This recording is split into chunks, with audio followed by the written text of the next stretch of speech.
രാജാക്കന്മാർ രണ്ടാം പുസ്തകം അധ്യായം 24. അവന്റെ കാലത്ത് ബാബേൽ രാജാവായ സെബൂഖദ്നേസർ യെരൂശലേമിനെതിരെ വന്നു. യെഹോയാക്കീം 3 സംവത്സരം അവന് അടിമയായിരുന്നു. അതിൻ്റെ ശേഷം അവൻ തിരിഞ്ഞ് അവനോട് മത്സരിച്ചു. അപ്പോൾ കർത്താവ് കൽദയരുടെ സൈന്യങ്ങളെയും അരാമ്യർ, മോവാബ്യർ, അമ്മോന്യർ എന്നിവരുടെ സൈന്യങ്ങളെയും അവൻ്റെ നേരെ അയച്ചു.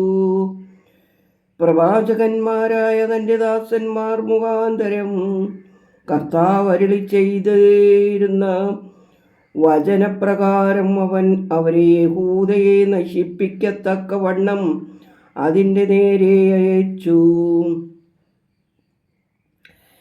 മനുഷ്യ ചെയ്ത സകല പാപങ്ങളും നിമിത്തം യഹൂദയെ തൻ്റെ സന്നിധിയിൽ നിന്ന് നീക്കിക്കളയുവാൻ ഇത് കർത്താവിൻ്റെ കൽപ്പന പ്രകാരം തന്നെ അവർക്ക് സംഭവിച്ചു. അവൻ കുറ്റമില്ലാത്ത രക്തം ചിന്തി യെരൂശലേമിനെ കുറ്റമില്ലാത്ത രക്തം കൊണ്ട് നിറച്ചതും ക്ഷമിപ്പാൻ കർത്താവ് ഇഷ്ടപ്പെട്ടില്ല. യെഹോയാക്കീമിൻ്റെ മറ്റുള്ള കാര്യങ്ങളും അവൻ ചെയ്തതെല്ലാം യഹൂദ രാജാക്കന്മാരുടെ പുസ്തകത്തിൽ എഴുതിയിരിക്കുന്നു. യെഹോയാക്കീം തൻ്റെ പിതാക്കന്മാരെ പോലെ നിദ്ര പ്രാപിച്ചു.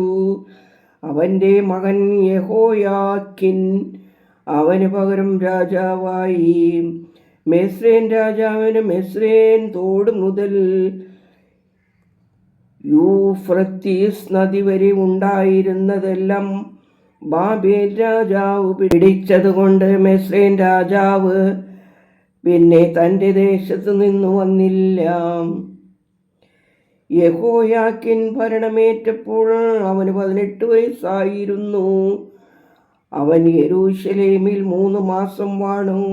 അവൻ്റെ അമ്മയ്ക്ക് നെഹൂഷ്ട എന്ന് പേർ. അവൾ യെരൂശലേമ്യനായ എൽനാഥാന്റെ മകൾ ആയിരുന്നു. അവൻ തൻ്റെ അപ്പൻ ചെയ്തതുപോലെയെല്ലാം കർത്താവിന് അനിഷ്ടമായത് ചെയ്തു. ആ കാലത്ത് ബാബേൽ രാജാവായ നെബൂഖദ്നേസരിൻ്റെ ഭൃത്യന്മാർ യെരൂശലേമിൻ്റെ നേരെ വന്നു നഗരത്തെ പീഡിപ്പിച്ചു. സൈന്യം നിരോധിച്ചിരിക്കുമ്പോൾ ബാബേൽ രാജാവായ സെബൂഖദ്നേസറും നഗരത്തിൻ്റെ നേരെ വന്നു. യഹൂദ രാജാവായ യെഹോയാക്കീമും അവൻ്റെ അമ്മയും അവൻ്റെ ഭൃത്യന്മാരും പ്രഭുക്കന്മാരും ഷണ്ഡന്മാരും ബാബേൽ രാജാവിൻ്റെ അടുക്കലെത്തി. ബാബേൽ രാജാവ് തൻ്റെ വാഴ്ചയുടെ 8-ാം ആണ്ടിൽ അവനെ പിടിച്ചു. അവൻ ദേവാലയത്തിലെ സകല നിക്ഷേപങ്ങളും രാജഗൃഹത്തിലെ നിക്ഷേപങ്ങളും എടുത്തുകൊണ്ടുപോയി.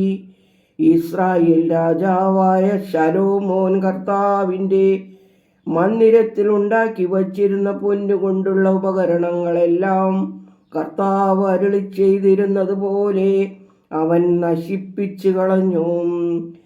എല്ലാ യെരൂശലേമിലെയും സകല പ്രഭുക്കന്മാരും സർവപരാക്രമശാലികളുമായി 10,000 പേരെയും എല്ലാ ആശാരിമാരെയും കൊല്ലന്മാരെയും അവൻ ബദ്ധരാക്കി കൊണ്ടുപോയി.